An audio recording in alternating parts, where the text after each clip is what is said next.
Olá pessoal, a paz do Senhor Jesus. Hoje é a nossa quarta live da série Reforma Protestante. Nós estamos abordando os 5 solas da Reforma, os 5 princípios da Reforma. Nós já abordamos aqui Solus Christus, nós já abordamos aqui Sola Gratia, Sola Fides, e hoje nós vamos abordar Soli Deo Gloria. Você sabia que a finalidade última do ser humano não é ser feliz, é glorificar a Deus? E o curioso é que quando o ser humano vive uma vida para glorificar a Deus em todos os aspectos, aí então, consequentemente, ele é feliz. Nós vamos tratar sobre isso aqui nessa live. Eu convidei um amigo muito especial para tratar conosco sobre isso. E eu tenho certeza que vai ser extremamente produtivo e abençoador. Então você que está entrando, eu vou te pedir 2 ajudas. Essas 2, você pode nos ajudar. Quando você aperta no coraçãozinho, você dá relevância à live. Ou quando você compartilha com outras pessoas, você também dá relevância à live. Então nos ajude a compartilhar. A nossa proposta aqui nessa live é de um papo maduro, bíblico, para gente que quer aprender um pouco da Bíblia, aprender um pouco dos princípios da fé, sabe? A gente não pode ser crente só porque foi numa igreja e sentiu uma sensaçãozinha gostosa. A gente tem que entender a nossa fé, a gente tem que compreender. É uma frase, eu não me recordo agora se o pensador é Santo Agostinho, mas ele dizia assim: porque eu creio, busco entender. Você tem que saber por que você é crente. Eu sei por que eu sou crente, por que eu sou da Assembleia de Deus, qual é a confissão de fé da Assembleia de Deus, quais são as características doutrinárias que separam a Assembleia de Deus, por exemplo, dos adventistas do sétimo dia. Então a gente tem que ter esse tipo de coisa. Então essa live é uma live para quem quer sair. Quando terminar ela, você está munido de mais conhecimento, de mais entendimento. E o pastor Douglas, deixa eu ver se ele já chegou aqui, é alguém muito especial, chegou aqui, vou apresentar vocês. O pastor Douglas é prateleira de cima do ensino teológico, profundo conhecedor das escrituras, está aí fazendo a ele aí. Fala, meu mano, tudo bem? Como é que você está, meu brother? Tudo em paz? Tô bem, meu irmão. Muito feliz de poder chegar aqui na tua rede social, poder compartilhar o saber. Uma semana tão importante, tão nossa, tão É, especial. eu estava E vamos aqui, junto. eu estava aqui falando a seu respeito que você é para mim é um teólogo, pastor, tem um entendimento profundo das escrituras, está aí fazendo o mestrado na PUC, não é isso? E é alguém que com certeza vai agregar muito na nossa conversa aqui. Pastor Douglas, eu estava, a gente está celebrando e fazendo essas lives por causa da Reforma Protestante, que é comemorada no dia 31 de outubro. E, assim, a Reforma Protestante, infelizmente não, mas a Reforma Protestante, ela é muito, como é que eu vou dizer, ela é muito, os reformados e calvinistas se apoderam dela. E eu disse isso ontem. Eu só coloquei o pessoal que tem uma linha mais arminiana, pentecostal, para fazer essas lives comigo, porque eu penso que não apenas os reformados devem levantar a bandeira dos 5 solas e da Reforma Protestante, mas também nós que somos pentecostais. A gente também precisa ter esse entendimento que a Reforma foi um diferencial.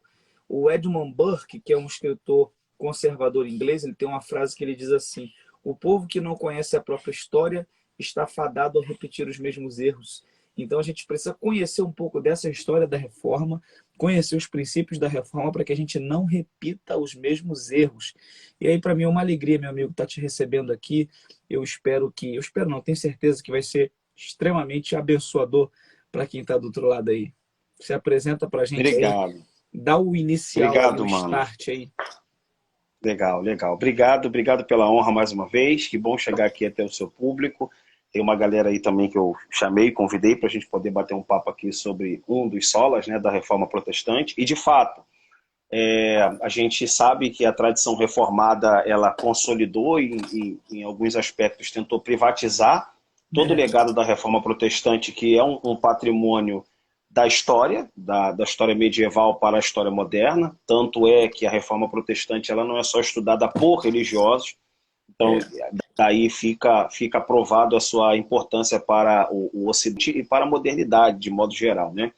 Uhum. Lamentavelmente, o cristão não saber disso, não conhecer pelo menos a basicalidade da reforma protestante é muitas vezes ignorar o sentido da própria fé. Então, para a gente hoje, que assume ser evangélico, a gente tem premissas que remontam à reforma protestante. Para a gente assumir essa paixão, essa compulsão que a gente tem pela Sagrada Escritura, isso remonta ao princípio da reforma protestante. Então o que você está fazendo nada mais é, meu amigo Bruno, do que promover durante essa semana um momento aqui virtual de um bate-papo com pessoas que trabalham com isso praticamente que 24 horas por dia. Eu acompanhei aqui os outros pastores que me antecederam, que foi todos eles muito felizes, né, nas suas colocações, e você está favorecendo o público que te acompanha, né? Eu aqui também, dentro desse meu universo, favoreço o público que nos acompanha em poder introduzir verdades, realidades da Reforma Protestante. E o mais importante de tudo isso, cara, é saber que a Reforma Protestante, ela é um evento que ainda hoje, cara, ela ecoa, ainda hoje ela deve fazer sentido para o nosso tempo. É claro que o Lutero tinha os seus contextos, o seu contexto Exato. em 1517, né? E a gente vive um contexto hoje, a gente vive um problema eclesial, né? Hoje. Então, isso demonstra para nós também que a reforma protestante ela deseja fazer sentido 500 anos depois. E eu tenho percebido, aí como eu sou, como bom pentecostal que sou, eu vou dar uma espiritualizada no assunto. A gente, infelizmente ou felizmente, a gente importa muita coisa dos Estados Unidos. E a cultura americana, que é um país com base protestante, você sabe muito bem disso, o primeiro navio que foi com os puritanos enviados para as colônias norte-americanas, o Mayflower, não sou bom no inglês, mas então foi uma nação formada com base no protestantismo. E por muito tempo eles tiveram essa característica de celebrar a reforma, relembrar a reforma. Mas aí de um tempo para cá, também houve nos Estados Unidos uma inserção da cultura irlandesa e de uma festa chamada Halloween, que vem da cultura irlandesa, que foi exportada para os Estados Unidos, e aí ganhou força a partir da década de 80 e 70 para cá, e está ganhando cada vez mais força, e eu percebo que o Halloween está sendo importado também para o Brasil. E a curiosidade é que o Halloween é justamente no mesmo dia da reforma. Então eu tive a sensação espiritual, como bom pentecostal que sou, eu gosto de espiritualizar algumas coisas, que como o diabo não pode apagar um evento tão profundo, tão histórico, tão transformador, que é a reforma protestante, ele tenta substituir e colocar outra coisa em cima para tentar desviar o foco. É por isso que a gente está aqui para trazer novamente esse foco para a reforma protestante, abordando os 5 solas. Você Deixa, quer deixa eu te inserção fazer uma aí? brincadeira, né? O Gideão Freire de Alencar tem uma frase muito, muito cômica. Não há nada mais brasileiro do que imitar os Estados Unidos. Sem vergonha. Não há nada mais brasileiro do que imitar os Estados Unidos. Nada mais há de brasileiro do que imitar os Estados Unidos. Nada mais há de brasileiro do que imitar os Estados Unidos. É a frase do Gideão Freire de Alencar. E de Ele é fato muito bom. é verdade. Ele é um escritor que transmite no seu texto a ironia dos temas que ele trabalha. Bom, acerca do Halloween, que bom você trazer esse apanhado histórico para a gente também, bacana, legal, acrescenta muito. E de fato, eles querem apagar a história da igreja. O Bruno Fernandes, meu amigo, eu estou muito feliz aqui por você poder me oportunizar chegar até o público que te acompanha e a gente poder ter essa voz aqui de alerta. Por quê, meu amigo? Eles querem apagar a memória do cristianismo, seja ela do período patrístico para frente. Então a gente precisa considerar, meu amigo, que o cristianismo ele não encerrou com o fechamento do cânon do Novo Testamento.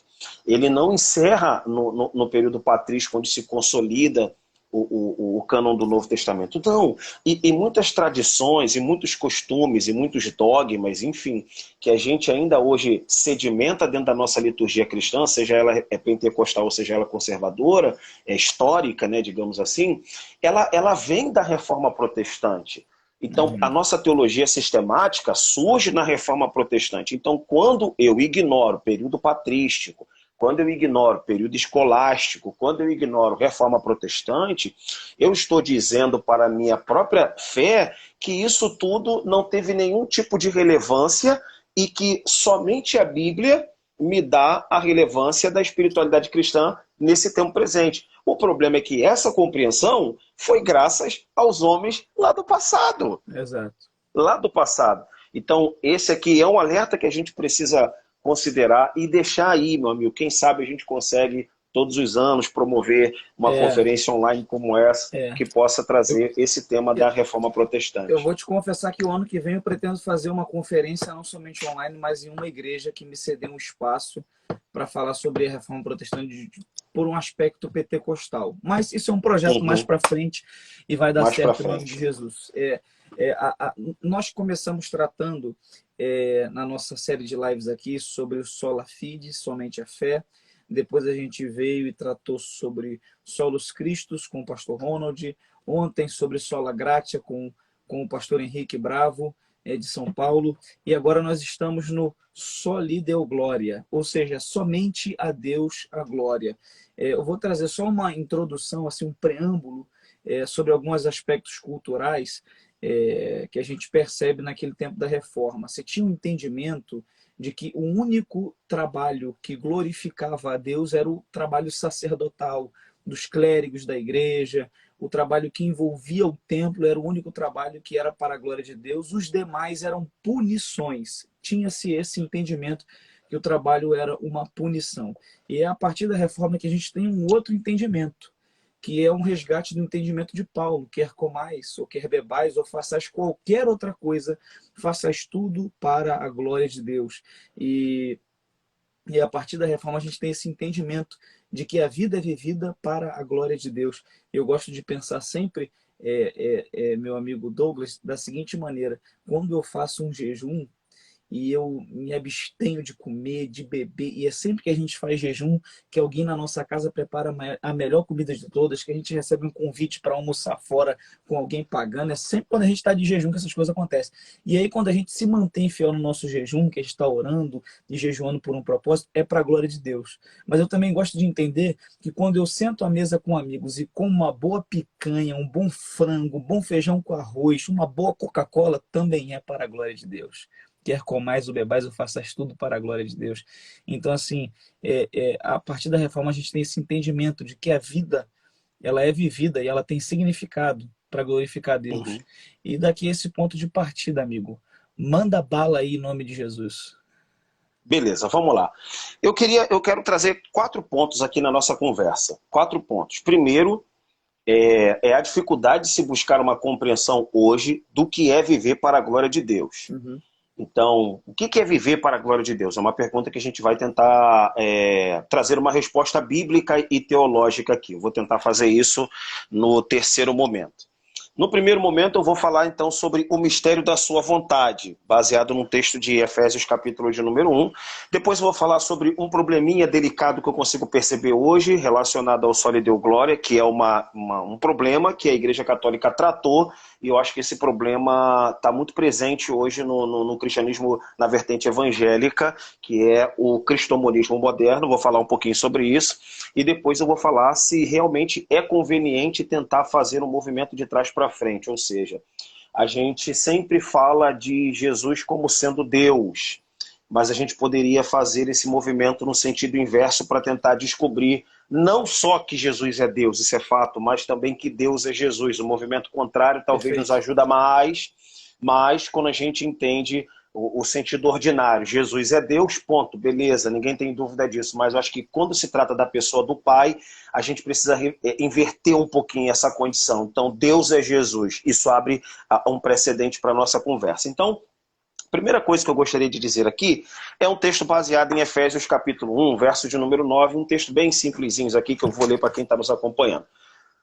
Simplesmente, né? Efésios 1:9 diz assim: descobrindo-nos o mistério da sua vontade, segundo o beneplácito que propuser em si mesmo. Ponto, meu irmão, tá aí. Paulo está falando da origem de todas as coisas, ele está falando da salvação que antecede a existência do homem e a salvação que antecede a criação. Meu Deus do céu.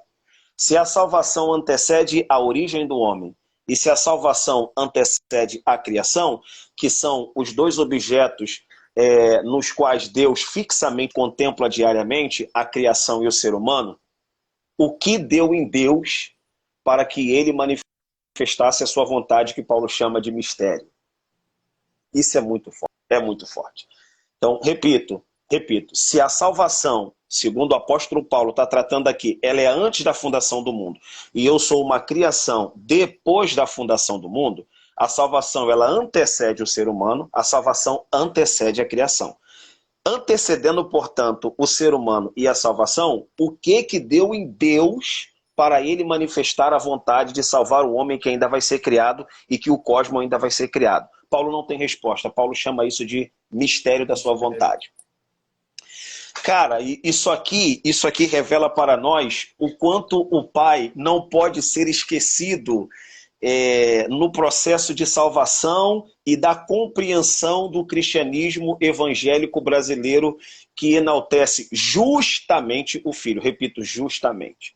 Mas antes da gente chegar nessa questão, que seria o tópico 2 da minha fala, a gente precisa, meu amigo, refletir por alguns segundos sobre o que seria esse mistério da sua vontade. Bruno, não sabemos, mas, meu amigo, o que deu em Deus? Quando passou isso na cabeça dele, na mente dele, o que aconteceu? Paulo não tem explicação. Ele diz, gente, eu só descubro que essa vontade ocorreu dentro de uma realidade que só pode ser catalogada como o mistério. E é um mistério, crente, que eu não sei se a gente vai saber um dia. Por quê? Porque me chama muita atenção um texto de João, capítulo de número 16, não me lembro agora o versículo, acho que é lá do versículo 23 em diante, que Jesus diz assim, naquele dia nada perguntareis. Então aqui eu vou fazer uma brincadeira com todos aqueles que estão nos acompanhando aqui naquela transmissão, dizendo, pastor, quando eu estiver lá no céu, eu vou fazer muitas perguntas para Jesus, eu vou fazer perguntas a Jesus, por que Adão pecou, por que aconteceu isso, por que aconteceu aquilo, o que era o espinho na carne de Paulo? João 16, 23 diz, abre aspas, e naquele dia nada me perguntareis, fecha aspas. Nada, cara, não adianta, meu irmão, não vai ter pergunta. Por quê, Bruno? A gente não vai se lembrar desse mundo de dor, a gente não vai pensar nesse conflito teológico que subdivide ou que fragmenta o cristianismo original, enfim.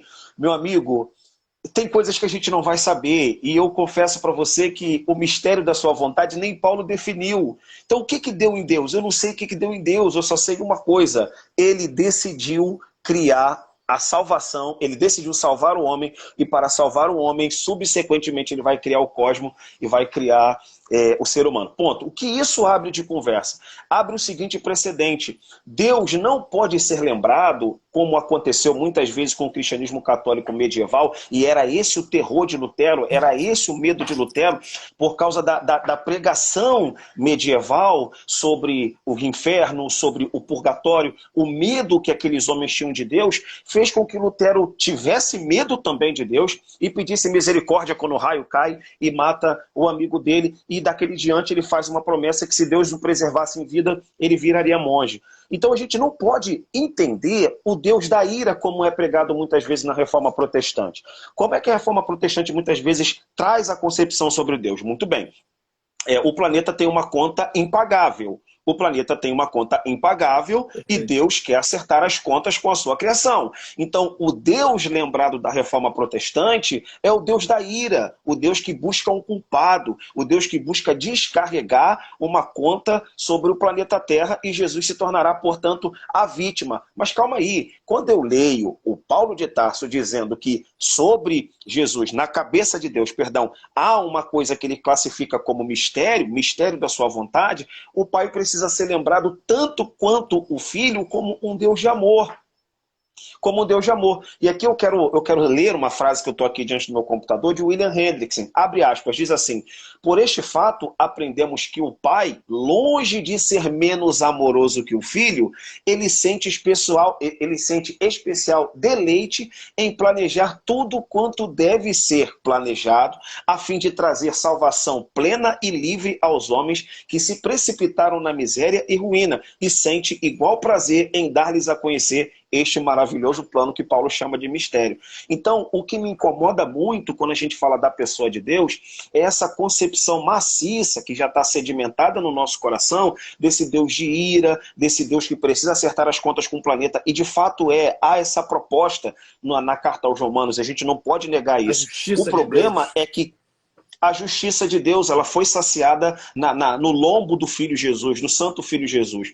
O problema é que quem autoriza a vinda do Filho Jesus é Deus. Então Deus não pode ser lembrado pelos pregadores da Reforma Protestante. E foi essa a proposta de Lutero, sobretudo de Calvino. Calvino tem um tratado nas Institutas sobre a pessoa de Deus.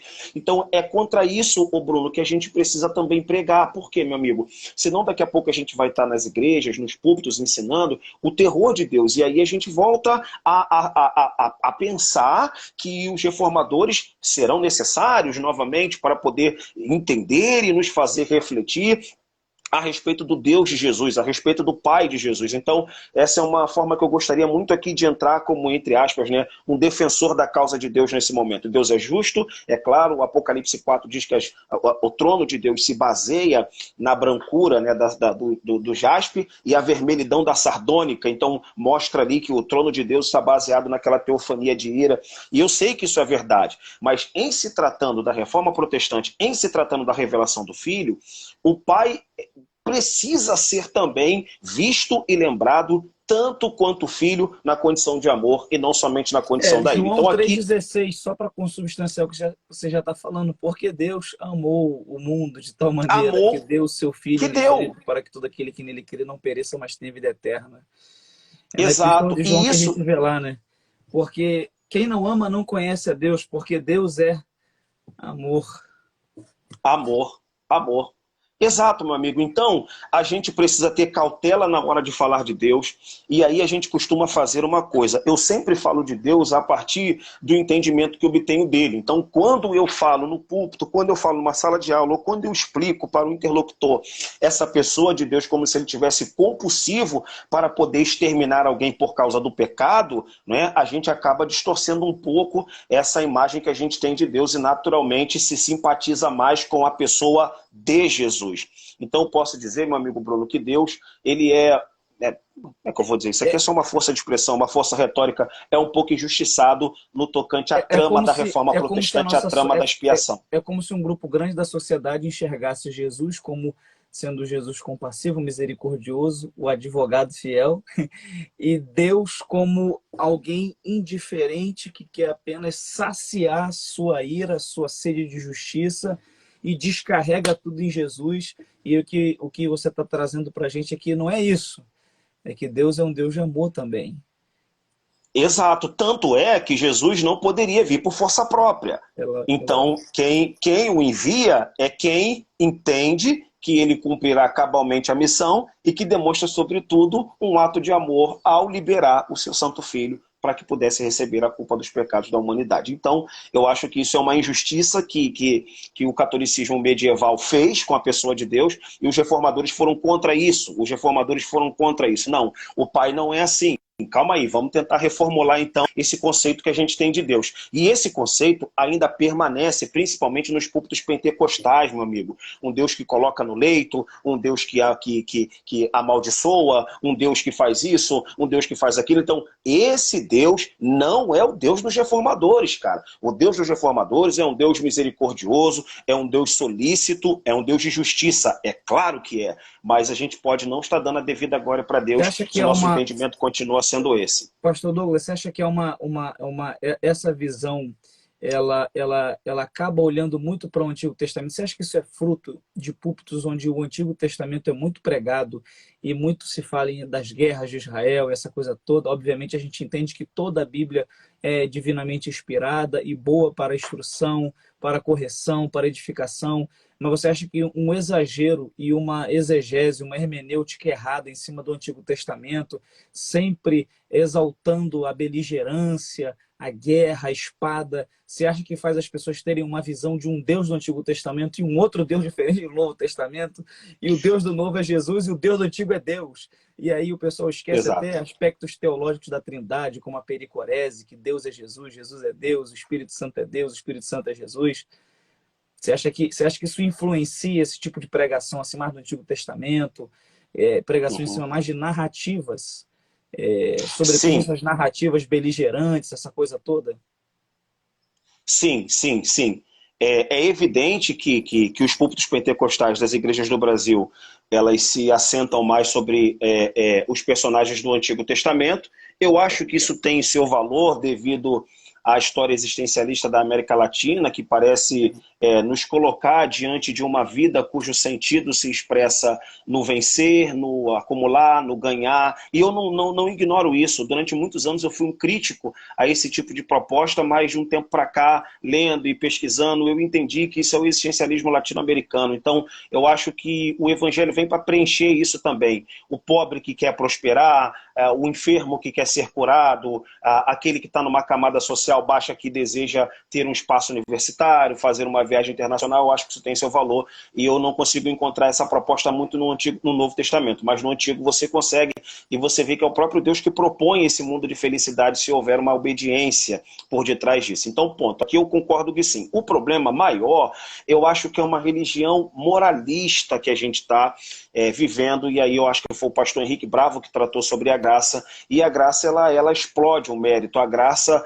ela simplesmente inutiliza o mérito no tocante a Deus, não ao próximo, mas a Deus, sim. Então, no meu modo de ver, Bruno, ainda pode descarrilar essa falta de compreensão sobre o que é graça de Deus. Quando eu não compreendo graça de Deus, eu me relaciono com Deus à medida que eu contemplo um relacionamento dessa sociedade. Por exemplo, o nosso sistema é um sistema capitalista liberal. Então, o sistema capitalista liberal premia o mérito. Então, eu naturalmente vou jogar para Deus essa concepção de relacionamento. Então, como eu me relaciono com a vida e a vida me premia devido àquilo que eu faço, devido àquilo que eu me esmero, devido àquilo que eu semeio, ele naturalmente vai jogar esse tipo de relação e vai tornar vertical esse tipo de relacionamento, o que não é verdade. Então, respondo sua pergunta aqui, meu amigo. É sim um excesso de teologias, no plural, do Antigo Testamento nos púlpitos pentecostais, mas ainda é também uma concepção Perfeito. da vida, que a gente não sei de onde saiu isso, que a gente cismou que esse modelo que a gente se relaciona com o próximo, com a vida, e com a sociedade e com a economia, é a mesma maneira que a gente se relaciona com Deus, o que não é verdade, não pode ser verdade. Então, isso de alguma maneira vai refletir nesse Deus que premia o esforçado e de alguma maneira vai punir o infiel e tantas outras coisas mais. Aliás, fazendo aqui a propaganda da Faculdade Vitória em Cristo, né, a gente vai tratar sobre isso no curso de Teologia Bíblica da Faculdade É, Vitória em Cristo, justamente você mostrando pegou que logo os essa era a livros crise lá. sapienciais. Você pegou logo. Exato, cara. Um vai Caiu pegar no meu Samuel colo. com a coisa, Jó, uma Eu outra peguei explicação. Jó e eu peguei. Exato, Eu exato. já sei Que é qual é. exatamente isso. Que é exatamente isso, Bruno. Então, ou seja, isso mostra para nós, meu amigo, que está faltando realmente pessoas assim como você para poder levar para o espaço, levar para o seu público essa compreensão que a gente não pode tornar uma relação com Deus em uma relação meramente E, e, econômica ou e, meramente comercial. e pastor Douglas, entendendo que hoje o nosso solo é o só lhe deu glória, Uhum. como a gente vive para a glória de Deus? Eu estou sendo Ok. bem direto, porque eu sei que tem pessoas aqui que estudam teologia, profundas na Bíblia, Uhum. assistindo na live, mas tem gente também que é praticamente leiga. Tem gente que se converteu há Uhum. pouco tempo, tem pessoas que voltaram para Jesus há pouco tempo, outros são apenas simpatizantes, estão por aqui. Uhum. Esses dias um amigo, esses dias não, ontem um padre católico mandou uma mensagem aqui e falou: eu vi a live lá, hein? Eu falei para ele, poxa, a reforma foi tão boa que melhorou até a Igreja Católica, porque depois do movimento contra a reforma, até vocês melhoraram. Então, E então olha, assim, eu estudo na PUC, né? Você sabe disso. aham. E nesse mês, né, é um mês de muita efervescência, né? Mas é interessante, Bruno, é interessante que os católicos, eles têm um entendimento sobre a necessidade da reforma protestante. Eles têm esse Que entendimento. bom. Pelo menos assim, os da minha sala, sim. Tem E entendimento, como, falaram, e já como, falaram para mim. Era necessária a reforma. e como a gente vive hoje, uma vez que eu já expliquei algumas questões aqui de Lutero, do tempo dele, e a partir dele se tem esse entendimento, tudo que a gente faz deve ser para a glória de Deus. Eu entendo também, o pastor Douglas, que o ser humano nasceu para adorar. Quando ele não encontra em Deus o seu alvo de adoração, ele adora um time de futebol, ele adora um status social, ele adora uma condição, ele adora um carro, ele adora uma casa. Então, eu tenho um pensamento que é meu, que o ser humano foi criado para adorar. E nada melhor do que adorar com a vida, de viver a vida para a glória de Deus. Uhum, E como a gente pode fazer isso? Como a gente vive uma vida para a glória de Deus, que glorifica a Deus? Como a gente pode viver esse sola expressamente aí? uhum. Eu sei que você já explicou bastante, mas deixa Deus te usar para a gente. Beleza, beleza. Essa é uma grande pergunta que eu ainda hoje me faço, confesso, sendo bem sincero, sendo bem sincero, é uma pergunta que eu me faço. Por quê, ô meu amigo Bruno? Porque Deus é invisível. Deus é invisível. Ainda permanece invisível. Eu sempre brinco isso nos púlpitos por onde falo, né? Todo mundo sabe que Deus tem pé. Qual é o tamanho do pé dele? 37 ou 44? Qual é o tamanho de Deus? 1,65 m ou 1,84 m? Qual é o peso de Deus? 100 quilos? 80 quilos? Então, isso é só para a gente entender o quanto a gente conhece e, ao mesmo tempo, não conhece a Deus. Pronto, então isso é uma percepção da teologia judaica, da onde vem o cristianismo. Então, os judeus, eu quero falar isso aqui, acho que é interessante. Os judeus não tinham nenhuma esperança de que no final da vida morariam eternamente com Deus. Eles acham que ficariam num lugar de dormência, num lugar de paraíso, num lugar de silêncio, mas não próximo de Deus, não perto de Deus. Jesus transforma isso numa realidade muito próxima, de tal maneira que a gente vai morar com ele. Ponto, beleza. Mas ainda hoje a gente precisa responder essa pergunta: como eu consigo viver para a glória de Deus se eu não tenho nenhum espectro dele ainda? Vamos chegar lá. Se eu ainda não tenho nenhum espectro desse Deus, como eu posso viver para a glória dele? Então, comumente a gente dá a resposta que, então vamos viver então da melhor maneira possível, então a gente vai viver de maneira mais justa possível, a gente vai viver de maneira mais misericordiosa possível, entre outras coisas. Só que o próprio Deus, que sabe desse paradoxo, ele decidiu, mais uma vez, mistério da sua vontade, ele decidiu se pessoalizar.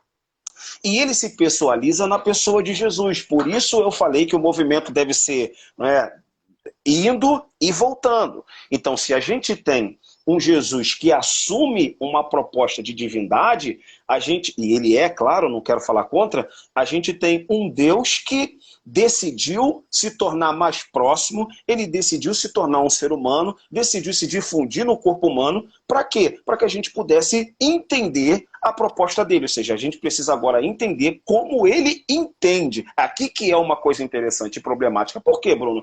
Eu não quero viver para a glória de Deus a meu bel prazer. Eu preciso viver para a glória de Deus como ele quer que a gente viva. Então eu digo, qual é a melhor maneira da gente viver para a glória de Deus?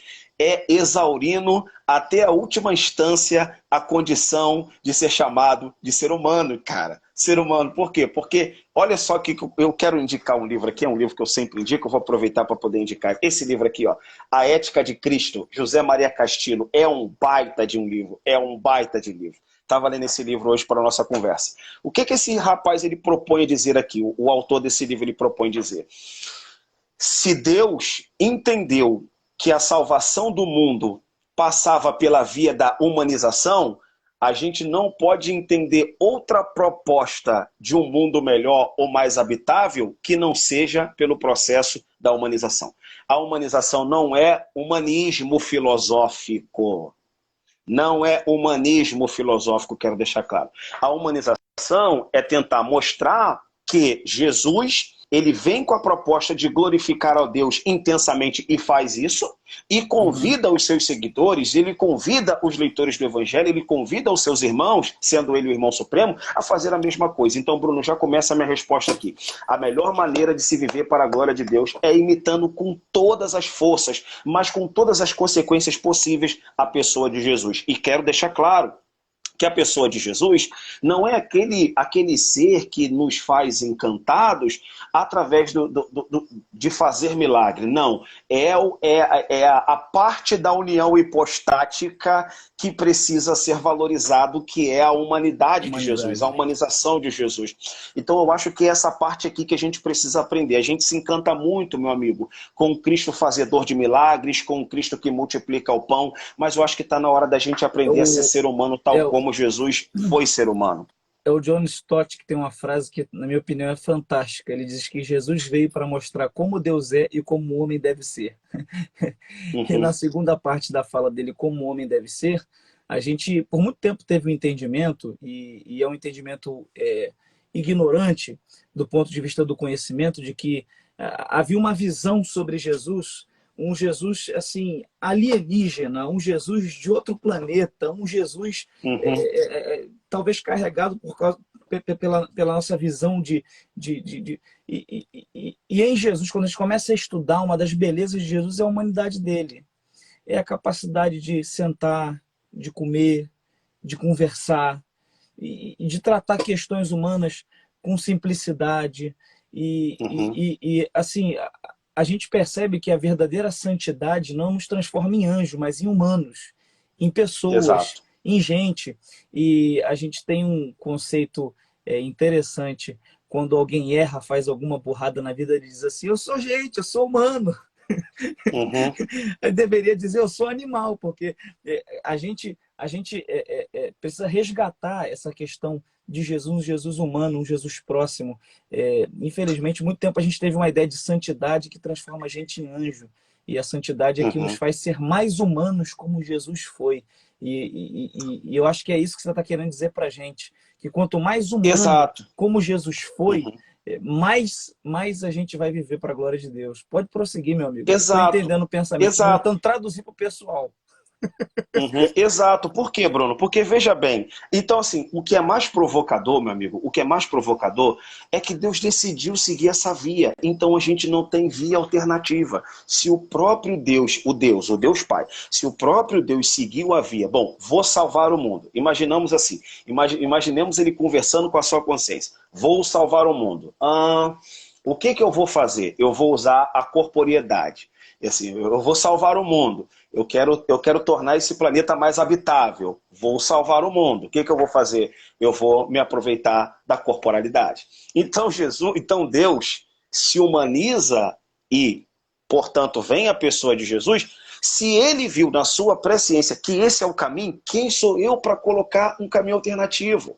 Então isso é viver para a glória de Deus. Por quê? Quanto mais as pessoas ficavam impactadas com as ações de Jesus, Jesus transferia a glória para cima. Jesus transferia a glória para cima. Então, o que é viver para a glória de Deus? Viver para a glória de Deus é viver de tal maneira que a gente possa ser transformado paulatinamente, através da glória do Espírito Santo, na pessoa do Filho. Não existencialmente na pessoa do Filho, mas ter forjado o caráter, a personalidade do Filho, a moral do Filho dentro de nós. E aí eu quero agora falar um pouquinho de um texto bíblico interessante que é sobre o primeiro milagre.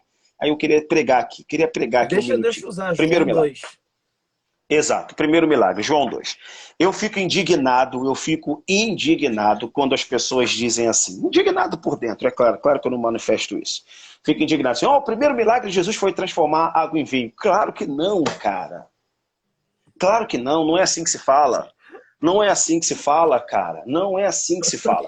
E aí, então, vamos tentar construir o entendimento.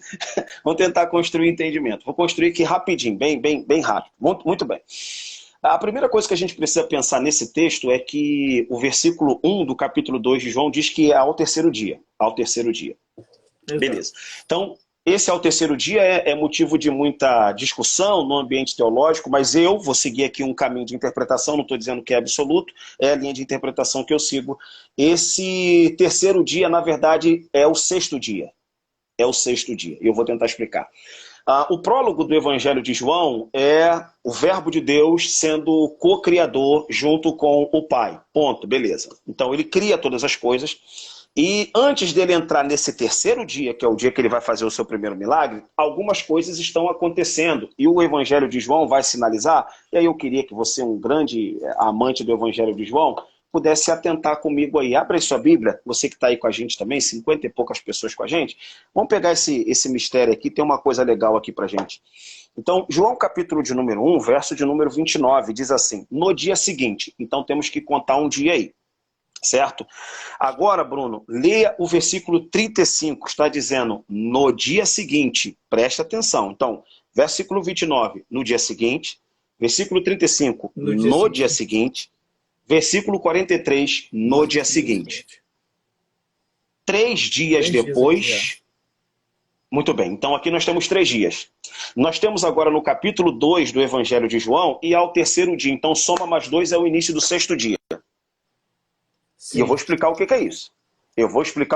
Então, nós temos um dia sinalizado em João 1:29, outro dia sinalizado em João 1:35, outro dia sinalizado em João 1:43. O Evangelho de João, quando ele menciona no capítulo 2 que esse milagre vai ocorrer no terceiro dia, ele não está desconsiderando esses dias aí, não. Ele está considerando esses dias aí. E aí eu vou te explicar. Olha só que... aqui, né? Porque são 6 talhas, exato. Então se é sexto dia... Muito bem. É o dia muito bem. Então muito prossegue, bem. Eu estou entendendo mais ou menos o rolo. Pronto. Tá top. Pronto. Então, muito bem. Então, vamos contar. Se 3 dias passaram e depois de 2 dias nós estamos no sexto dia, e são sextárias, e se a gente sabe que no sexto dia é o dia no qual Deus criou o homem, aqui está iniciando o ministério público de Jesus. Qual é a proposta do ministério público de Jesus? Não é transformar água em vinho, é dar sentido para a espiritualidade do homem. Mas a gente ainda vai chegar lá. Então, o que eu quero que a gente entenda aqui, meu amigo, e você que está nos acompanhando? Então, Cristo é co-criador, né? É o criador junto com o Pai, e aí ele vai trabalhando o seu ministério até que ele chega no sexto dia. O Evangelho de João, o tempo inteiro vai classificar o ministério de Jesus como ocorrendo no sexto dia. Olha só que coisa interessante. João capítulo de número 12, abra aí, por favor. João capítulo de número 12, eu dei um curso sobre o Evangelho de João e foi muito bacana. A galera estudou isso comigo, foi muito legal. Só no Evangelho de João, capítulo de número 2, você tem um ministério que antecede a crucificação de quantos dias? 6 dias, verso de número 1. 12:1. Foi, pois, Jesus 6 dias antes da Páscoa a Betânia. Só o Evangelho de João tem isso. O que eu quero dizer para quem está nos acompanhando? A primeira parte do Evangelho de João, sexto dia. Segunda parte do Evangelho de João, vai começar a morte de Jesus 6 dias antes. Ele morre no 7º dia. 6 dias antes, ele tem um ministério em Jerusalém, morre no 7º. 6 dias, ele inicia a criação do novo homem. E aí, aqui faz total sentido entender aquele texto que diz assim, meu pai trabalha até agora e eu também. Irmão, por favor, acompanhe com a gente. O capítulo 5 do Evangelho de João, eles estão implicando com Jesus pelo fato de Jesus estar operando milagres num dia que não deveria. Então, quando Jesus diz, meu pai trabalha até agora e eu também, é João capítulo de número 5, verso de número 16, olha o texto diz, e por esta causa os judeus perseguiram Jesus e procuravam matá-lo porque fazia essas coisas no sábado. Agora olha só como é que o contexto ajuda. Sabe por que Jesus está dizendo meu pai trabalha até agora e eu também? Porque não é sábado. Ele tá no sexto dia, pô. Entendi. Ele está no sexto dia. Ele diz, o meu pai descansa no sábado, pô. Mas eu estou no ministério do sexto dia. O que eu quero dizer aqui, meu irmão? Leia o Evangelho de João, você que está aí do outro lado. Todo o ministério de Jesus, na mentalidade do Evangelho de João, está acontecendo em um único dia, o sexto. Então os caras estão dizendo, cara, mas ele está fazendo isso no sábado. Jesus falou, o sábado só chega quando eu morro. O sábado só chega quando eu morro. Então todo o ministério de Jesus no Evangelho de João é expresso no sexto dia. Por isso, sextálias. Por isso, as expressões 6 que vão se multiplicar pelo Evangelho de João. Moral da história, para a gente não tomar muito tempo aqui. O que eu quero deixar claro para você é que quando a gente fala que o primeiro milagre de Jesus é transformar água em vinho? Não é isso, cara. O primeiro milagre de Jesus é a conversão da religião. E aí a gente vai entender como e o que é viver para a glória do Deus Pai. Vamos lá. Bom, Jesus, ele transforma aquela água em vinho, só que uma coisa que pouca gente sabe é que ele não mandou encher os recipientes onde antes estavam o vinho. Ele manda encher as talhas de pedra, que eram para a purificação dos judeus. Meu amigo Bruno, não é garrafa, isso não é garrafa, cara, isso é pia. Isso é refratário, cara. E tem muita gente que está pregando, muita gente que está ensinando e nada contra, pelo amor de Deus, né? Fala assim, tá vendo ali, ó, Jesus mandou pegar aquelas talhas ali e encher todas elas com água. Aquilo ali não era onde estavam as bebidas. Aquilo ali não tinha nada a ver com o vinho. Aquilo ali era um cerimonial de purificação dos judeus para a entrada da festa. As talhas ficavam na entrada do lugar onde aconteceria a festa, e quando as pessoas iam entrando, era usada uma espécie de cuia para lavar as mãos e os pés. Uma vez que havia muita viagem, as estradas eram empoeiradas, essa coisa toda. Eu até às vezes faço uma aplicação dizendo que se Jesus mandou encher as talhas, é porque as talhas estavam vazias. E se as talhas estavam vazias, é porque todo mundo que entrou na festa tinha passado pelo ritual da purificação. E aí eu aplico que Jesus faz milagre quando antes do milagre tem purificação. Tem gente querendo viver milagre sem passar pela purificação primeiro. Mas eu sou pregador, não sou teólogo. A gente acha essas coisas assim. Mas boa. Mas, é uma aplicação boa. Dá explicação. Vamos lá. Pra gente aí. Então vou dar a explicação. Então o que significa dizer, meu amigo, que são 600 litros d'água, quase 600 litros. O que significa dizer que as pessoas são muito religiosas e a festa está cheia. Essa é a intuição. As pessoas são muito religiosas. Acabou. Então Jesus vai mandar encher justamente aquilo ali que pode ser considerado uma pia. Uma pia. Exato. Eram pedras chumbadas, quase 100 litros, e Jesus manda encher aquilo ali. Eu não sei, porque o texto não dá detalhe dos bastidores. Mas imagina como ficaram aqueles homens. Senhor, se o Senhor mandasse encher as antigas garrafas, se o Senhor mandasse encher os refratários, beleza. O Senhor manda encher aquelas águas da purificação dos judeus? Sim, exatamente dali. Então é ali que Jesus vai fazer a transformação. Jesus tira o vinho da alegria e a retomada da festa, onde antes só havia rito. Então qual é a mensagem que o Evangelho de João quer mostrar ali? Que se aqueles vasos só promovem rito e não promovem alegria, não é a religião de Jesus. É isso. Então a gente pode entender que Jesus está querendo dar um significado porque mais à frente ele vai entrar no templo, promove a purificação, e há uma conexão desses dois fatores. A gente pode entender que o que Jesus queria não era um ritualismo vazio, mas uma espiritualidade com significado. E o que é espiritualidade? Essa espiritualidade com significado, ela se expressa fora do santuário, cara. Ela se expressa na vida, ela se expressa na alegria, ela se expressa no sossego, ela se expressa na paz, ela se expressa na virtude. Então, o que o cristão precisa entender é que não é dentro do santuário que a gente manifesta a felicidade do cristianismo. Então, Jesus está querendo ir contra, e ele tem uma proposta religiosa que tenta ir contra o que o cristianismo, o que o judaísmo fez, que era tornar a religião ritual, tornar Deus um Deus frio e inacessível, e Jesus vem, calma aí, gente, eu não estou interessado em promover uma religião onde a festa se acabe. Não, eu não vim aqui para acabar com a festa, eu vim aqui para dar continuidade à festa. Então, a festa, Jesus decide continuar, só que agora com o vinho da alegria e não mais com as águas da religião. É por isso que o texto de João dá detalhe. Ele manda encher até a boca, ou seja, até a boca para quê? Chegou o fim. Eu não quero uma religião que se expressa dessa maneira. Eu não quero um cristianismo que se fundamenta em ritos. Eu não quero um cristianismo que se fundamenta em preceitos. Eu quero um cristianismo que se fundamenta na qualidade da vida. E eu te explico. Aqui eu faço uma denúncia também. Jesus ou a Trindade, eles têm um compromisso com a vida e pouco ou quase nada com a teologia. A teologia é uma invenção humana, então ela que dê conta de explicar o mistério através dos seus conceitos. Deus tem compromisso com a vida, Deus criou a vida, o homem criou a teologia. Então se a teologia é uma maneira de se traduzir Deus, ok, que seja, mas desde que a vida esteja em supremacia. A vida está acima da lei, a lei nunca esteve acima da vida. Então, a maneira da gente tentar reprisar valorizar, a maneira da gente tentar viver para a glória de Deus é encarar essa proposta de religião que foi inaugurada em Jesus. Uma religião que valoriza a alegria, uma religião que valoriza um casamento, a religião que valoriza a pessoalidade, a relação entre pessoas. E subjetivamente, a gente precisa repensar o lugar da religião. Por que eu estou falando assim, talvez até em termos mais técnicos, meu amigo Bruno?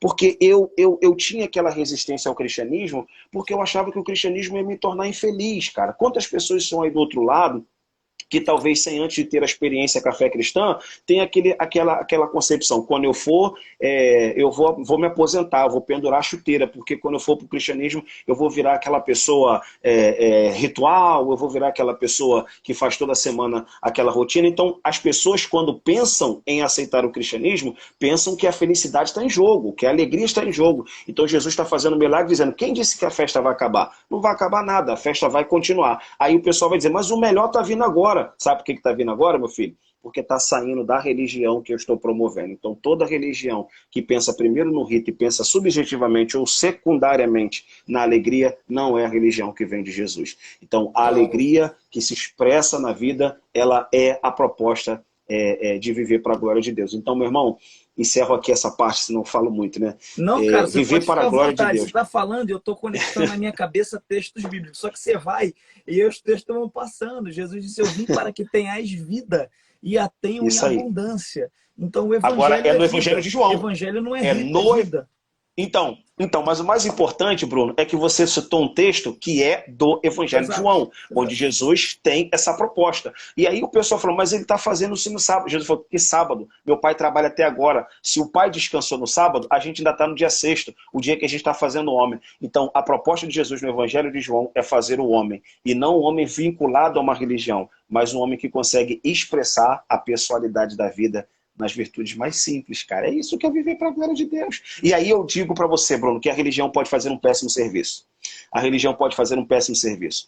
Então, assim, eu sou religioso, eu sou pentecostal, eu sou da Assembleia de Deus, da gloriosa Assembleia de Deus, e tenho muito orgulho de pertencer à Assembleia de Deus. Mas a gente sabe que até a década de 70, a década de 80, havia aquele peso, né, sobre o assembleiano de modo geral. Só a gente está falando de alegria na vida, ela veio trazer uma aguinha para mim aqui que eu esqueci de pegar. Maravilha. Essa é a GG? Essa é a GG? É a GG. É a mais velha. Dá uma Tudo bem, atenção aí, GG? Vai lá, Mimi, GG. Deus te Legal. abençoe. Pode Entendeu, continuar, meu amigo. amigo? Desculpa te Então, cortar, mas você está falando de felicidade, espontaneidade. Não isso, é vinho, não. isso. É E água aí, mesmo isso aqui. beleza, beleza. E aí, meu amigo, a gente precisa entender que esse é o papel da religião. Se a religião represar isso, ela não pode ser a religião de Jesus, cara. Então, assim, eu louvo a Deus por pastores como o pastor Silas Malafaia e outros pastores daqui do Rio de Janeiro e outros pastores de outros lugares também, que eu consigo observar, que eles conseguem entender que essas questões relacionadas à existência e à felicidade com a religião, elas estão na frente da obediência do preceito. Elas precisam estar na frente, porque não adianta, Bruno, a gente vai se tornar daqui a pouco um fariseu da América Latina. Exato. Sabe, que vai pensar muito no rito e isso afoga a minha felicidade. Então, assim, se tiver alguém aqui, irmão, insatisfeito ou infeliz com o cristianismo, a gente não entendeu a religião que Jesus veio nos ensinar. Não estou dizendo que é tudo liberado, não estou dizendo que é permitido fazer tudo, não é nada disso. Nada disso, até porque quem tem o Espírito Santo sabe o quanto isso pesa ao nosso coração quando a gente pisa fora da faixa. A gente sabe o quanto isso pesa o nosso coração.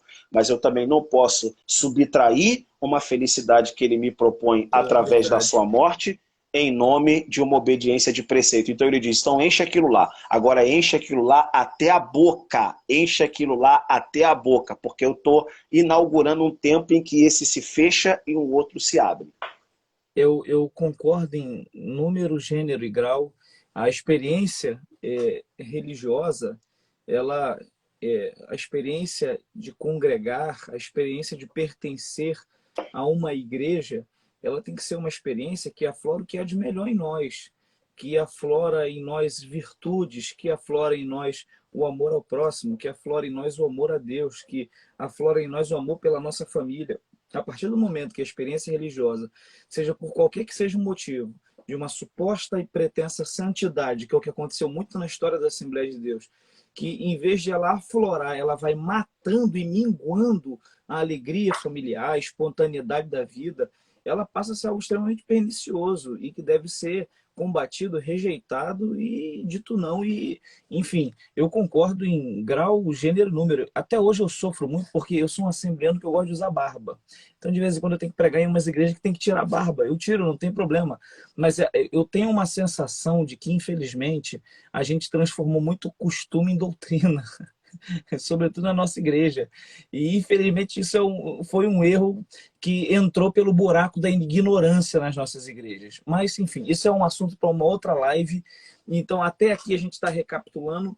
Até aqui, Douglas, você falou para a gente que viver para a glória de Deus é viver uma vida humana, como Jesus viveu, procurando parecer com Jesus. Agora, o segundo ponto é viver para a glória de Deus, é viver a verdadeira espiritualidade que Jesus propõe, a verdadeira religiosidade que Jesus propõe, que é o contato com Deus, que é a percepção de que o rito não pode ser vazio de vida, de que não adianta você estar num lugar que tem muito rito, tem o tempo, mas não tem vida, não tem espontaneidade, não tem o Espírito Santo.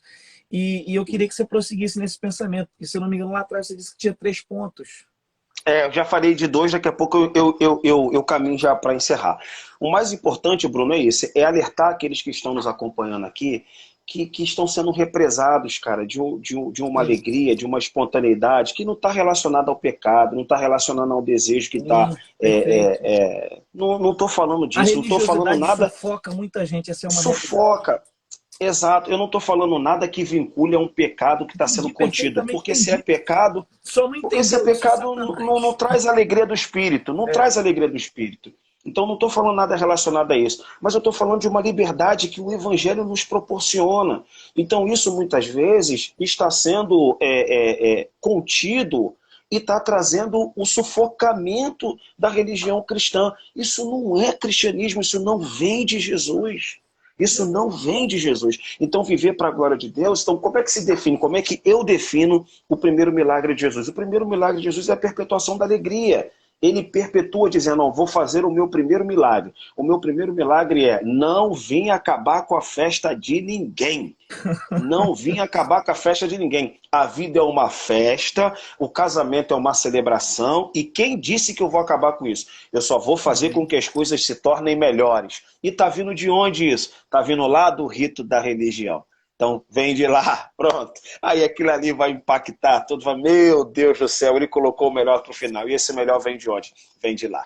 Então, assim, eu entendo que é dessa maneira que a gente consegue, ó, Ismaí aí, ó, meu amigo Ismaí, Deus te abençoe. Então, eu acredito que é a partir desse pressuposto que a gente vai conseguir viver um pouco mais para a glória de Deus. Agora tem uma coisa, além de eu ter dito aquilo, que Deus optou por fazer essa via, a via que passa pela corporeidade, pela humanidade, não pode também acontecer de maneira unicamente vertical, porque Deus é invisível e ele mostra o seu rosto na pessoa de Jesus, e nós não tivemos o privilégio, embora Jesus tenha dito que o maior privilegiado é quem não viu, quem não caminhou nesse sentido, né, mas só creu. Mas a gente entender como ele é glorificado na prática agora. Ele não é simplesmente quando eu me transformo num ser humano no modelo de Jesus, mas como eu transformo outros seres humanos que não têm... Exatamente. É quando eu transformo outros seres humanos nesse modelo de Jesus. Aí o Pai é glorificado. Então a relação ela é triangular. Assim que se fala no Evangelho de João. O Pai só é glorificado quando o Filho é conhecido e quando o entendimento do Filho conhecido se traduz nele e o louvor sobe para Deus. Então é uma relação triangular. É uma relação triangular. Deus se realiza no Filho. O Filho deve ser compreendido pelo homem. E quando o homem compreende o Filho, o Pai é glorificado. É por isso que algumas pessoas dizem que o pregador ele é uma espécie de tradutor de Deus. E cara, eu gosto dessa expressão, cara. Você é um tradutor de Deus, Bruno. Eu acompanho muito seu ministério, você sabe disso, com admiração. E, cara, você é um tradutor de Deus, cara. Então, o que você está fazendo? Você traduz o coração de Deus para o humano e, ao mesmo tempo, você destranca o coração do homem para que Deus faça uma leitura. Então, na verdade, o pregador ele é de fato um duplo intérprete, porque ele interpreta Deus para as pessoas e ele floresce essa compreensão para que Deus, então, capte, né, a compreensão, os dilemas daquela pessoa, enfim, de modo geral. Então, esse movimento é um movimento triangular. Então, eu não preciso somente, não devo somente me transformar numa pessoa semelhante ao filho. Eu preciso transformar outros também. Uau, Transformar perfeito. outros também. Então, eu acho que é assim que a gente vai conseguir realizar, meu amigo. Então, isso vai exigir de nós um exercício muito grande, uma paciência muito grande, um cuidado, uma cautela muito grande, Bruno. Por quê? Porque a proposta, não vou dizer proposta, para não ficar muito técnico essa fala, gente, imitar Jesus é imitar a pessoa quase que impossível dentro desse estilo de vida que a gente vive, sabe? Então, cara, a gente está sendo solapado por um mundo que me estimula a ser totalmente o oposto, por uma concepção que me estimula a ser totalmente o oposto, por uma convivência social que me estimula a ser totalmente o oposto. Cara, então Jesus está pedindo uma coisa pra gente que vai exigir da gente um exercício absurdamente grande. E aí tem gente que tem esse problema de exercer, cara, a pessoalidade de Jesus entre os familiares, quem dirá numa sociedade, num trânsito, cara, na vida. Então é por isso que eu digo que o problema, olha só, vou ser sensacionalista aqui, vou pedir licença. Vou ser sensacionalista aqui. O problema do cristianismo é Jesus, cara. O problema do cristianismo é Jesus. Por quê? Porque Jesus não tem falha nenhuma e nos convida a ser semelhantes. Cara, meu Deus do céu, que dificuldade! Que dificuldade! Aí, olha só, eu quero dizer uma coisa muito interessante. Gente, eu pedi licença para ser sensacionalista, tá? Jesus não é problema coisíssima nenhuma, você entendeu? Todo mundo é adulto aqui, É uma lê que é afirmação infantil. retórica. Então veja bem aqui, meu O amigo padrão Bruno, é muito interessante. alto. É, Pode me falar, pode ouvindo aí, me falar. ouvindo? Tô te ouvindo, tô te ouvindo. O padrão Jesus é muito alto para a gente imitar. É, é muito alta. Além de ser muito alto, a gente vive num mundo que prega o oposto. Então, Exato. veja bem, veja como o evangelho, você já falou isso em alguma de suas pregações. Quem é o grande no evangelho? O pequeno. Quem é o maior no evangelho? O menor. Quem é o servidor no evangelho? O servo de todos. O que Jesus nos oferece como imitação é algo que a gente não é estimulado em lugar nenhum. Seja no É. mundo religioso, seja no mundo social, seja no mundo profissional. Então, é uma coisa muito difícil. É uma coisa muito difícil. Mas é justamente aí que faz sentido o evangelho. Eu explico aqui rapidamente. A maioria das propostas de religião, seja ela ocidental ou oriental, ela se realiza no paradigma de contraste. Eu explico isso rapidinho. O que é o paradigma de contraste? O que me humaniza, o que me magnetiza a servir a determinada divindade é justamente o de não encontrar em mim o que encontro nele. Então isso, o que magnetiza uma pessoa a É. adorar a Deus não é a Uhum. semelhança, é o oposto. É o oposto. Jesus não fundamentou a sua relação com os seus em paradigma de oposição, mas em paradigma de semelhança. O que é pior ainda? O que é pior ainda? Ou seja, Jesus é tão seguro do que é. Jesus é tão seguro do que isso pode afetar, da maneira como isso pode afetar o planeta, que ele não está. Muito bem. Ele não está nem preocupado em que seus seguidores o imitem ao ponto de desenvolver uma virtude mais eficaz que a dele. Nada disso. Nada disso. A tal ponto assim, ó, isso aqui é seguro.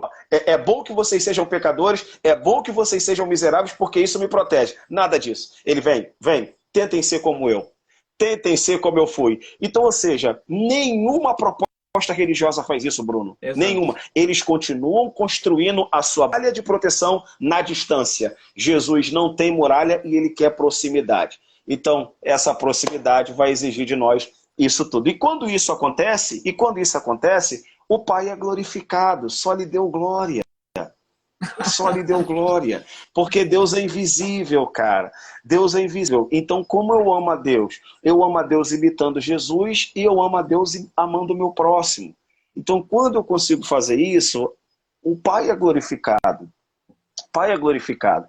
E isso não é difícil, isso é a proposta do Evangelho. O problema é que a gente está vinculando a mensagem do Evangelho a todo esse caldeirão de informações. Aí esse caldeirão de informações vilipendia a graça e, consequentemente, afeta a maneira como nos relacionamos com Deus. Isso vai vilipendiar a graça, porque a graça abate o mérito, né? Então, essa relação de prêmio, essa relação de prestação de serviço, né, faz com que eu compreenda tudo assim, inclusive a minha relação com Deus. Então Deus não é assim, gente. Ainda bem que Deus é invisível, ainda bem que Deus é invisível. Ainda bem que Jesus não escreveu nada, porque se Jesus tivesse escrito alguma coisa, ia ser um problema terrível. Então ele não escreveu nada, a gente não sabe a forma física do Pai, tudo bem que o Pai não pertence a essa dimensão física, mas ele nos deu, na pessoa do Filho, a capacidade de contemplar o seu rosto, a capacidade de conhecer seu coração e a capacidade de saciar exigências. A exigência de Jesus não é quase nada relacionada à religião, curiosamente, mas sim precisa viver. Eu costumo dizer isso, aqui também é pesado, peço isso aqui porque você é sensacionalista. Esse livro diz aqui, esse livro diz isso aqui, ó, A Ética de Cristo. Ele fala que se puder só os ditos de Jesus e pudesse fazer um manual de religião, ele poderia ser aplicado a qualquer religião. É a única. A única. Por quê? Por quê? Porque o que Jesus disse é o que é do interesse de todas as religiões saudáveis. Ou seja, o que Jesus disse importa a todas as religiões. Então, todas as religiões, sejam elas as monoteístas, sejam elas as que atribuem a existência a Deus Adonai, Jeová, ou qualquer uma outra, eles vão ter os seus dogmas baseados nas virtudes que Jesus pontuou. Perdão, misericórdia, amor ao próximo, fidelidade a Deus, entre outras questões. Então esse livro aqui, ele vai tentar mostrar para nós que se tivéssemos como fazer um apanhado e pudesse registrar todos os ditos de Jesus e pudesse classificar um elemento religioso, ele seria um elemento religioso que prestaria para toda a religião. O judaísmo poderia abraçar, o islamismo poderia abraçar, as religiões hindus poderiam abraçar, porque Jesus enaltece isso. Então isso classifica a religião, a forma de se relacionar com o Pai. E engraçado, a gente está falando muito de Jesus. O sola hoje é só lhe deu glória, mas a gente acaba que cada sola tem uma conexão com o outro, não dá para você dissociar uma coisa da outra. Jesus é Jesus Exato. demais, meu Deus do céu, estou quase aceitando Jesus de novo nessa live aqui. Não, e aí eu acho que agora, Bruno, agora a gente já caminha para o final, que é exatamente... É por isso que todo mundo quer um Jesus para chamar de seu, porque Jesus é Jesus demais. Então, assim, é uma frase que eu mais gosto do A.W. Pink, que ele diz que se Jesus não tivesse sido, que se Jesus não tivesse existido, ele não teria sido possível inventá-lo, de tão fantástico que ele é, de tão para além do normal, para além do imaginável. Não dá para você conceber, construir um cara como Jesus foi. Exato. Então, mas aí a gente chega na parte final, prometo. Mas não dá para conceber esse Jesus sem voltar ao Pai. Entende? Eu estava dando uma aula sobre Paulo esses dias e falei, o Paulo fala de cristologia, mas ele não anula a pessoa do Pai. E aí eu quero dar um texto singular para você que está nos acompanhando, que está até essa hora, você merece saber esse texto. Você merece às 00h, 0h09. Abra aí, por favor, Efésios capítulo de número 1. Você só vai ver esse texto no Corpus Paulino. Efésios capítulo de número 1. Para quem está nos acompanhando aí, o versículo é o de número 15, se não me falha a memória. Deixa eu dar uma olhadinha aqui. Estou com a minha Bíblia aberta. Muito bem. É o versículo 17. Para que o Deus de nosso Senhor Jesus, o Pai da glória, vos dê para o seu conhecimento o espírito de sabedoria e de revelação. Olha Paulo dizendo que Jesus tem Deus. Para que o Deus de nosso Senhor Jesus Cristo... O Deus de Jesus. Meu Deus do céu, mas por que Paulo glória, poderia fazer assim? Não, mas o mais interessante é assim, ó, o Deus de Jesus... Calma aí, mas Jesus não é Deus, Douglas? Calma aí, Douglas, calma aí, não complica. Mas, Douglas, Jesus é Deus. Mas se Jesus é Deus, por que Paulo está falando que esse Deus tem Deus? My God. Maravilha, maravilha. Explica pra gente então, uai, por quê? Eu vou explicar agora. Muito bem, muito bem. Eu vou explicar já caminhando aí para a fase final. Durante o período medieval e moderno, o cristianismo caiu no problema que é chamado de cristomonismo. O que é o cristomonismo? Né? Cristo é exaltar sobremaneira a pessoa do Filho em detrimento às duas outras pessoas da Santíssima Trindade, o Pai e o Espírito. Esses três paradigmas podem ser subdivididos assim, Bruno. A Igreja Oriental, ortodoxa, russa, siríaca, copta, entre outras, elas valorizam muito o patriarcado. Então, valorizando o patriarcado, você valoriza a pessoa de Deus. O Ocidente valorizou muito o filho, principalmente da reforma protestante, né? Valoriza muito o filho. E as igrejas de base, ou seja, as igrejas da América Latina, valorizam o espírito, graças a Deus por isso. Então você tem o pai que é compreendido no Oriente, do patriarcalismo sacerdotal, o filho que é compreendido devido à teologia agostiniana, e você tem o espírito das comunidades daqui, América Latina, né? Então você tem uma fragmentação da compreensão da Trindade. O espírito que é pressuposto teológico numa região, o filho noutra, o pai noutra. Mas calma aí, a nossa religião é uma religião trinitária. Ela é uma religião trinitária. Então, o cristianismo ele não pode fazer uma teologia ou não pode ter um discurso que valoriza unicamente ou tendo uma percepção unilateral, seja do filho, seja do pai, seja do espírito. Então, isso não existiu na cabeça de Paulo. Então você vê um Paulo que reconhece que Jesus é Deus, mas nunca negou que esse Jesus Deus também tinha um Deus, não um Deus superior ou de uma outra substância. Pelo amor de Deus, não é isso. Mas Paulo está tentando mostrar para nós aqui em Efésios 1:15, 17, quando ele diz o Deus do nosso Senhor Jesus Cristo, Pai da Glória, porque a mentalidade de Paulo, o evangelho é o evangelho de Deus, cara. E existe essa nomenclatura. Em Romanos capítulo de número 1, Paulo diz que ele é o pregador do evangelho de Deus. Então, o James Dunn trabalha isso no livro Teologia de Paulo. Quem é o Evangelho de Deus? Ou o que é o Evangelho de Deus? O Evangelho de Deus é a chegada de Jesus. Então, quando a gente fala de Jesus, a gente não pode dissociar do Pai, porque é o Pai que está por detrás de tudo isso. É o Pai que libera, é o Pai que ordena, é o Pai que envia, é o Pai. Então, Paulo não esquece de fazer uma teologia que exalte o Pai. Então, quando Paulo diz em Efésios 1:17, eu estou orando ao Deus de Jesus, o Pai da Glória, para que vos dê o espírito de sabedoria e de revelação para a compreensão dele. Aí volta aquele triângulo que eu falei. O Pai enviou o seu Filho, o Filho é traduzido pelo Espírito e nessa compreensão o Pai é glorificado. Então olha como é que Paulo está dizendo. Eu estou orando ao Deus de Jesus para que o Deus de Jesus envie o Espírito que faça conhecer o Filho. Então, eu quero dizer isso aqui, por mais difícil que seja, a gente precisa ser treinado. A gente precisa ter uma pregação trinitariana, a gente precisa ter uma teologia trinitariana, a gente precisa ter uma compreensão da igreja trinitariana, senão a gente vai cair no pneumacentrismo ou no cristomonismo de novo. E isso é uma heresia pouco perigosa. Mas Douglas, você está falando de heresia, toda heresia é perigosa. Calma, gente. Calma, não se precipite nisso, porque a gente também está vivendo esse tempo aí que pessoal, tudo é heresia. Cara, erro teológico não é heresia. Heresia é quando se compromete os fundamentos. Exato. Os fundamentos. Quando se compromete o fundamento, sim. O outro a gente chama de heterodoxia, também tem isso. Mas deixa eu parar, não é o nosso assunto hoje.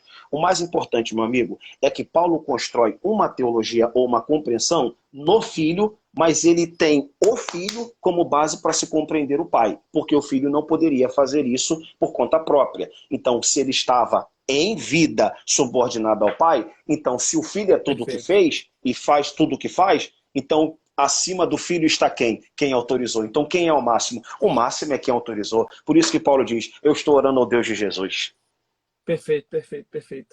Entendi Eu perfeitamente. estou orando ao Deus de Jesus. Então, fazendo um recapitulamento, tentando recapitular, só para a gente poder fechar e o pensamento. Eu falei 4 pontos. Foram 4 pontos ao todo. 4 pontos. Primeiro eu tentei trabalhar sobre o mistério da vontade. Efésios 1:9, o mistério da vontade. O segundo momento seria, na verdade, o quarto momento, que eu falei um pouquinho sobre o primeiro milagre de Jesus, mas eu queria trabalhar o mistério da vontade, depois eu queria trabalhar o problema do cristomonismo moderno, depois eu ia falar sobre o Deus sendo reconhecido em Jesus, e não somente Jesus sendo reconhecido como Deus, mas Deus sendo reconhecido em Jesus, e por fim eu ia falar desse primeiro milagre, que seria João capítulo de número 2, no 6º dia.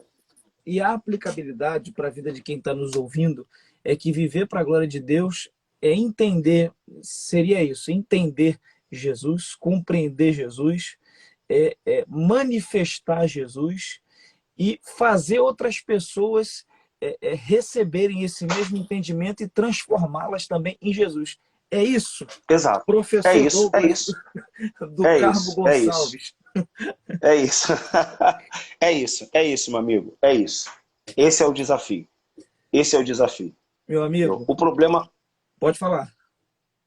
Então, o nosso grande problema é esse pouco contato, né, com a Trindade. Né? Esse pouco contato com a Trindade talvez esconda da gente esse desafio. Por exemplo, eu estava pensando nisso aqui, né? Falar aqui da igreja que eu gosto muito, a DEVEC. Né? A DEVEC tem um lema, somos um. Na verdade, é um lema que se expressa a todo cristão, de maneira geral, né? Somos um. Se você entender o que João pensa, o Evangelho de João pensa quando se fala essa ideia somos um, e o pastor Silas Malafaia sabe muito bem disso, e outros pastores também, eu quero que vocês sejam um, como eu e o Pai somos. Exato.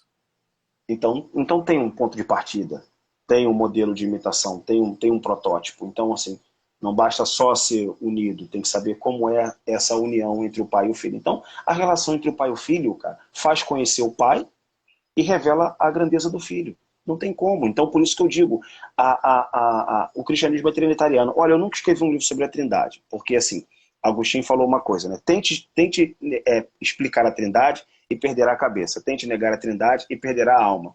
Então, assim, é difícil, é difícil. Mas eu acho que a gente precisa ter uma teologia trinitária. Há um E eu entendimento da pericorese, né, que seria o dançar é, da Trindade. Mas, enfim, é um exato. assunto também para uma outra live. Meu amigo, É, a gente foi enriquecido nessa noite, princípio de madrugada. Foi uma das melhores lives que eu fiz na minha vida. O irmão é uma metralhadora de conhecimento, para a glória de Deus. Então, eu fico feliz de conseguir acompanhar os raciocínios e poder apresentar você. Eu sei que tem muita gente aí, eu espero que. Eu quero recomendar ao pessoal que está aqui, sigam o Pastor Douglas. O Pastor Douglas periodicamente lança cursos sobre o Novo Testamento, sobre Paulo. Ele tem um material fantástico, fantástico, um material fantástico. Isso é para quem quer conhecer Bíblia. Os livros do Pastor Douglas são livros especiais demais. Eu já li alguns, outros estão na minha fila. O de João Batista foi o livro mais interessante que eu li sobre o João Batista, foi o escrito pelo Pastor Douglas. Cara, é uma reportagem sobre a vida de João Batista de forma minuciosa, que é algo fantástico. Então, assim, meu amigo, que Deus te faça prosperar cada vez mais no seu caminho. O nosso meio pentecostal precisa de mestres que venham do chão do negócio e que consigam fazer uma conexão o teto com o chão e que consigam explanar e representar, enfim. Você é uma bênção, amigo. Eu tenho certeza que Deus já está te fazendo uma voz para essa nação e vai fazer ainda mais no campo teológico, pentecostal. Segue nesse caminho, amigo. Você sabe que eu sou um incentivador do teu ministério e vai com tudo, que Deus é contigo, Deus vai te honrar. valeu. Obrigado pelas palavras, obrigado pela oportunidade de poder chegar até o seu público aqui, a gente poder compartilhar o saber. Foi bênção para mim, aprendi muito, a gente dialogou sobre assuntos importantes. Vamos marcar uma próxima Vamos no marcar futuro. uma Obrigado próxima. aí também. Agora é o nosso momento do nosso print. A gente tira um print aí para o pessoal poder nos marcar e a gente poder compartilhar essas marcações. O pessoal aí, a gente puder fazer o print, o pessoal que puder fazer o print, me marcar o Pastor Douglas, porque amanhã é a nossa última live dessa série, Pastor Douglas. Amanhã eu vou Israel fazer Trota, com o Trota. bênção. Vai ser sobre sola.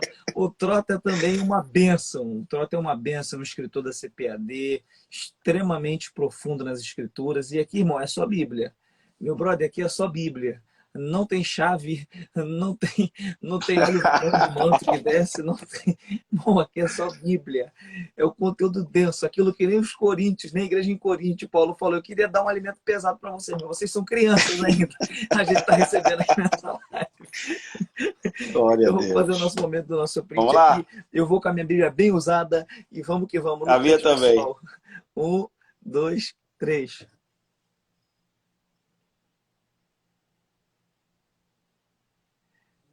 Meu amigo, Oi, Deus te um abençoe. abraço. Muito obrigado por tudo, pessoal. Deus abençoe vocês. Até amanhã às 11 em nome de Jesus. Sigam aí, Pastor Valeu, Douglas. meu amigo. Tchau, tchau.